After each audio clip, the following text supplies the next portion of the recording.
All right, so Mr. Anderson is describing a karyotype in this image. So what he says is, and what he's already explained, is that humans have 23 pairs of chromosomes, and that each of our chromosomes exists as a pair, right?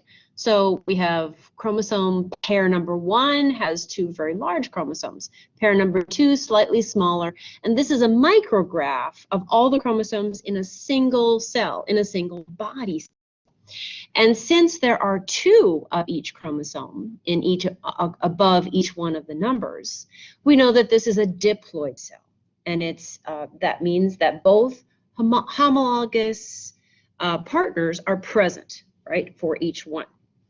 And then the last one down in the far right corner is the sex chromosome pair, and that just delineates whether the gender of the person is male or female.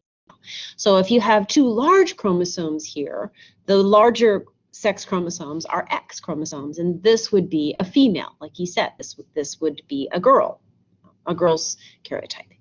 If one of the sex chromosomes is large and the other is small, the smaller chromosome is a Y chromosome. So a big X and a small Y would indicate a male, right? This is a female. This is a normal karyotype, meaning that every single chromosome pair has 2, and only 2 homologous chromosomes in it. But as Mr. Anderson was also saying, a karyotype really doesn't tell you very much other than the gender, and it tells you about disorders that are specifically caused by having either too few or too many chromosomes in any of the chromosome pairs. And that would include something like Down syndrome, which is a disorder where every chromosome has an extra chromosome number 21. So 3 little chromosome 21s instead of just 2, which is in this picture here. Okay, so what I'm going to do now is I'm going to switch to my writing pad, and I'm going to do some drawings, and I want you to interact with me and tell me whether I am drawing a chromosome that is, oops, hold on, drawing a cell that is diploid or haploid. So I'm just going to give you kind of a, there we go, kind of a way to test yourself and see how well you understand these chromosomes that we're talking about here. There we go. Okay. Okay. So let's say that I were to draw. Just going to draw some chromosomes here. Okay, did I not share it? Is it not? Are we good? Yes?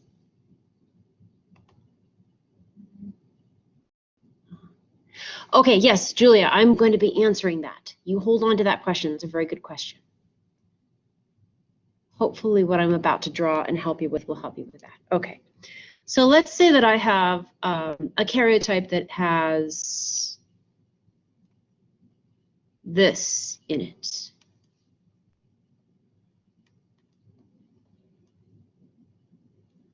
Oops, sorry, that's not very good. Okay, all right, 1, 2, 3. Okay, let's say this is the karyotype that you're given for a particular cell, for a particular organism. Is this diploid or haploid?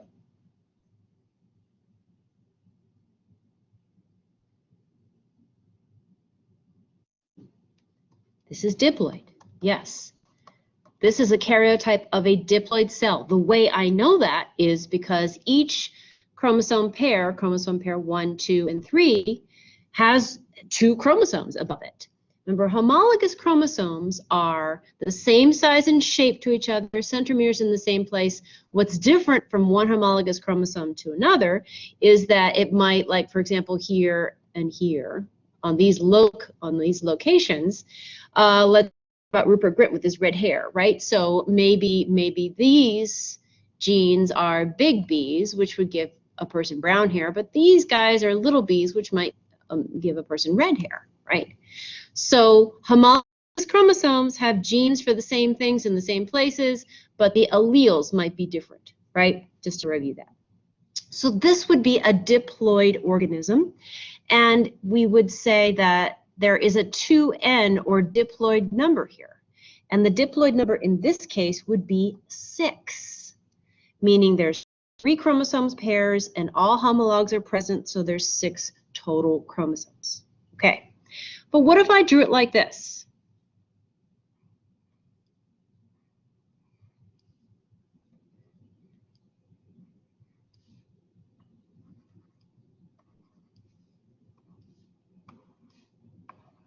Okay, haploid or diploid?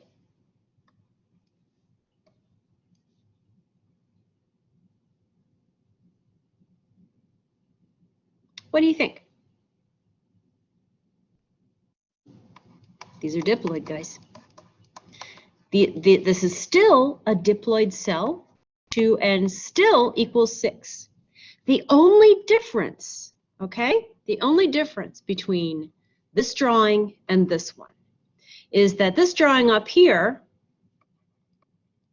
has sister chromatids, right? This drawing up here, this karyotype is showing that there has been copies made of all genes, right? So all of the chromosomes have their sister chromatids.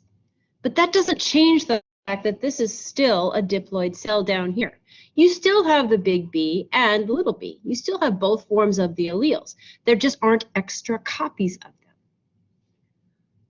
So this one has sister chromatids. This one, no copies, right? But all the unnecessary alleles to be diploid are still there, right? Okay, now let me make one more drawing. Now what would haploid look like? Haploid would be, okay, let's say we're still looking at the same 3 pairs, but now we've got that. Now do you see that that would be the correct haploid diagram? That would be a haploid where not only do you not have the sister chromatid, but you've also lost the homologous partner for each pair. Only one chromosome is present for each pair, right? And in this case, with haploid, we say we use the variable n, and in this case, it would just be 3. N equals 3, which is a haploid number. There's 3 chromosomes in the cell. The homologous pairs of each one is absent, and therefore you only have half of the genes, half of the genetic information in this cell. And this would be a sperm or an egg cell, right? The diploid cells above would be body cells, somatic cells, that have the full complements of all the genes they need. Okay, I'm going to keep going because I think that this is a good pattern. What if I drew a cell and I drew these chromosomes in the cell? Is this cell diploid or haploid?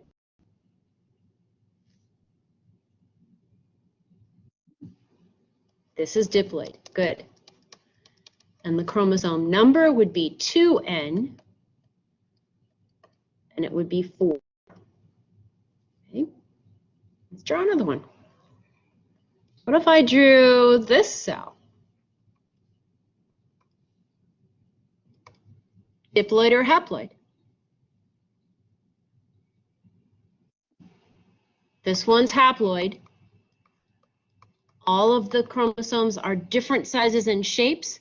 None of them have a pair, a homologous mate with them. And the numerical delineation would be 3. Good. All right.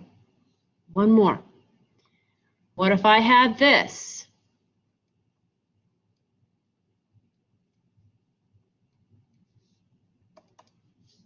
Diploid or haploid? Diploid, yes.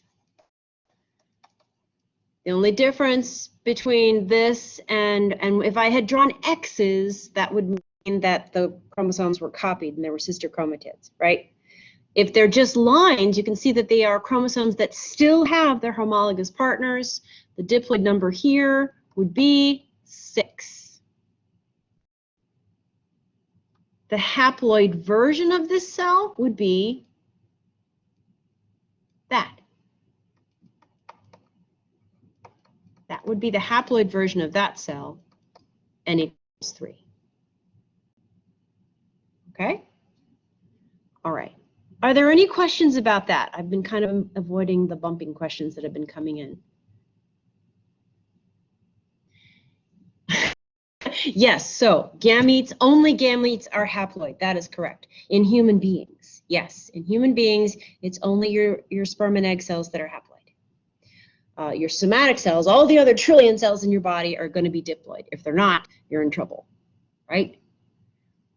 Okay, how's that feel? Does that feel like you can go into your independent work with that? Yes? All right, good. Okay, I'm going to turn the recording off.